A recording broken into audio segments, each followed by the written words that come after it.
So GameStop recently opened a brand new line of retro game stores, and I went to one. So in this video, we're gonna talk about my experience. I'm gonna show you what I bought, and we're just gonna talk about the whole business model. So guys, let's get into it. Now, it all started a few weeks ago when GameStop tweeted this tweet here that says, "The classics are back, new retro GameStops are spawning near you." Now, you basically click on this link here, and it takes you to this web page where it says GameStop Retro, which is their new retro logo. You can see it includes anything from like Super Nintendo, Game Boy, Wii, PS3, Xbox 360, NES, that sort of thing. And you click this button that says Find a Retro Store, and you can actually find which stores near you are now retro GameStops. So like you put in your zip code, and for example, I'm in a pretty populated area, and there's only 5 GameStops within 100 miles of me that are considered retro GameStops. So it's not very many of them. So I just wanted to mention here that I actually went to the normal store finder for GameStop and counted that there are 73 GameStop locations within 100 miles of me. And so only 5 out of 73 of those locations are retro. So just keep that in mind. So I went to the one closest to me, which is like 20 miles away, 40 minutes away, so not too close. So I was expecting some good stuff here. But I first want to show you some stuff on their website because they've actually had a retro section on their website that's been active for like the last year or so where they're selling some stuff. And I really want to emphasize how poorly they're selling the whole retro thing because like, let's just take a look at their website here. Do you see anywhere to find retro stuff? Like none of these tabs up here say retro.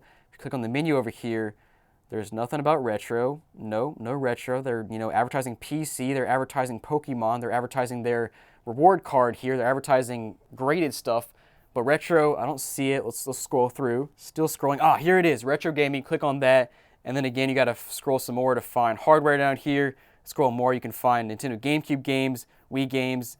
And it's all, there we go. Finally, you scroll to the very bottom, you can sort by console. So like GameStop, are you into the whole retro thing or not? Because your website is very clearly not easy to navigate to retro stuff. So you might want to improve that a little bit. And something that's kind of funny is a few months ago, I actually went through the retro section on the GameStop website in that video, and someone commented down below and said they worked for GameStop and they had no idea how to access the retro section on the website until they watched this video. So like GameStop doesn't train their employees either. And we'll find out more about that here in a second. Now let me just show you my experience. So I did buy a couple things here, and let me just show you, let me just like paint the picture here. So basically, I walk into the store. It's a pretty normal GameStop, got stuff on the shelf and everything, and I start looking around. I'm like, where's the retro stuff? I don't see anything retro. So I walk around for a minute, walk to the back of the store, and guys, this is what I find. This right here is the GameStop Retro store. Yes, I am not joking. These 1, 2, 3, 4, 5, 6, 7 shelves of games. This is the GameStop Retro store. You can see there's probably, if you count here, there's probably 50 games total maybe. I even talked to the manager there for a while, and I'll throw some clips in this video of me talking with him and conversing. And basically, I asked him, I was like, so you guys got any more retro stuff? And he says, "That's all I got, man." Gotcha. Cool. I'm sorry. And then I said, you got any retro consoles? And he says, "Nope." The way that I was just on the phone with the customer talking about it, the way that they have advertised it, they have not sent me the inventory as they advertised it. And then I'm talking to him some more, and I find out that he didn't even find out about the retro game thing from GameStop themselves. Like, nobody told him. He found out from a customer that he was going to be selling retro games at his GameStop. No, I'm not joking. Listen to this. I actually found out from a customer. She told me a week before I actually found out from my district manager. And I was like, well, a customer already told me before. And he was like, how did she know? But like, guys, this was mind blowing. Like, I walked in, and this was a GameStop Retro. Like, I'm not surprised, honestly. But it's worse than I thought it would be. Like, I knew GameStop was going to pull some crap like this, but I did not expect to walk in and see 50 games, and that's it. And guys, half these games they already had before the retro stuff. Like, they've been selling 360 and Wii games in their stores for like a couple years at this point. Like, they took basically retro games away for a while, then they started bringing them back, and now I guess they're trying to bring them back again. I don't know, man. You can't actually see, there is another little shelf that has DS and 3DS games. But anyways, let's kind of take a look through here and let me just show you what they have. So actually, hold on. I thought these games at the top were games for sale. These are just cases. They're just blank cases. Oh no. I thought there were like 50 games. There's like 40 games here. We've got like blank games up here. We got a few OG Xbox games right here. Some PS2, a couple GameCube games. There's like 5 Wii games, maybe 10 PS3 games, a handful of Wii U games. I mean, it's bad, man. Like, it's bad. Like, here's a little section of some PS2 games. I got GTA San Andreas, Vice City, Kingdom Hearts 2, Crash, Mario Party 9 for the Wii, Soul Calibur 2 for the OG Xbox, a couple more PS2 games. Like PS2, best-selling console of all time, and you have 10 PS2 games. And I mean, you can see like the 360 selection. Like there's a ton of 360 games, but the selection is horrible. Like look how many of these games are disc only, and like Madden 17, Madden 16, Call of Duty Black Ops, Battlefield 3. And most of them are just super common games, which is not surprising. And it's good to have common games, but there's nothing special here at all. It's just like a pile of just garbage. You're advertising the whole retro thing. This is what you got. You got 4 PS3 games here: Batman 3, Invex vs. ATV, Resident Evil 5, Sniper Elite 3. Like, why are you not sending inventory to your stores? Like, what is this? And we'll get back into that in a minute. Let me just show you what I got from them first here. Got a nice little GameStop bag, and we actually, first of all, I have these little stickers. I don't actually know what these are from. So here's the receipt, and you can see I bought 2 games. I got Spyro Enter the Dragonfly and Legend of Dragoon for PSX or PS1.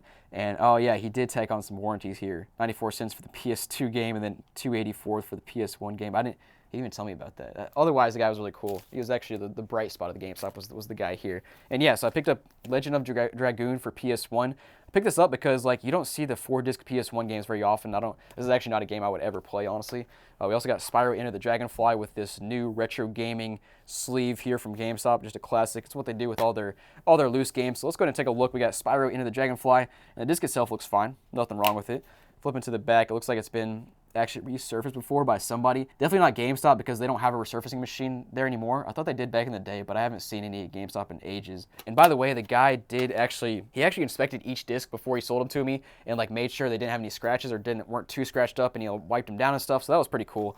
I have not seen that from a GameStop employee in forever. But we also got a manual in here, Legend of Dragoon, and even got the phone number. That's cool to see.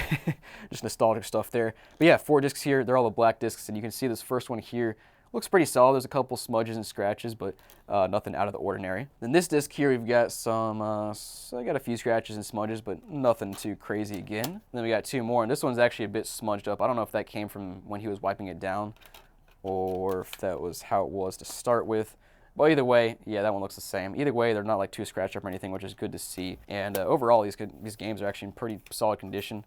Of course, that one's just a loose disc, so there's not really much to write home about there. But yeah, I paid 28 bucks for Legend of Dragoon, and then 10 bucks for Spyro Enter the Dragonfly. And the first thing I want to do here is actually take a look at how much I paid for that and then compare it to price charting, because price charting, in case you don't know, is kind of basically tells you market value, like what you should pay for a game typically. So let's just look it up. So Legend of Dragoon for the PlayStation looks like it goes for 20 bucks loose and 40 bucks complete. Oh.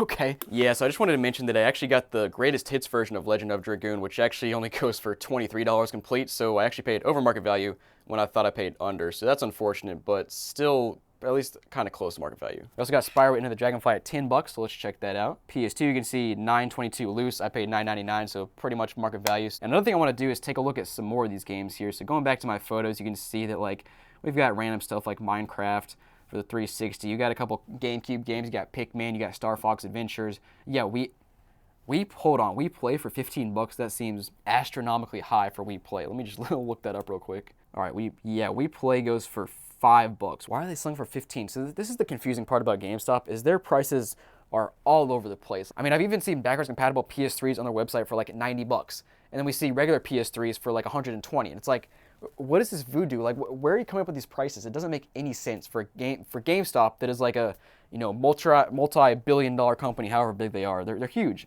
But let's go ahead and take a look at some more of these games here and kind of take a look at the pricing and see if any of it's decent. So we got Pikmin here for 40 bucks, that's loose, and then it looks like on price charting it goes for 30 bucks, so there's another game that's 10 bucks over market value. And then Star Fox Adventures they had for 25 bucks, again another loose game, and it looks like it's going for $19, so that's over market value as well. And then Minecraft goes for 20 bucks there, or 13 bucks on price charting, so that's over market value. But then you find stuff like this. So over here on the right side, I'm basically on GameStop's Twitter, and somebody found an N64 at GameStop for 70 bucks that came with the yellow controller and the expansion pack. Like all this stuff right here, that's like, if you were to buy that separately on eBay, that's like 150 bucks, 200 bucks. And GameStop's selling it for 70 bucks. Like why? I'm just so confused why some stuff is so low, some stuff is so high. And then my GameStop that I went to doesn't even have consoles at all, like not a single retro console at all. And guys, actually on my way back home, I went by another GameStop that was not considered retro. And let me show you what they had, because like it's it's pretty sad compared to this store. The GameStop that's not considered retro, they still had like,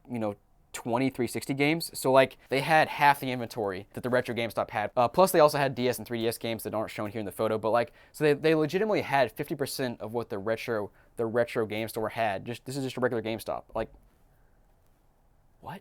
It's just actually disappointing because GameStop has the power to create a retro monster. Like they have so many stores.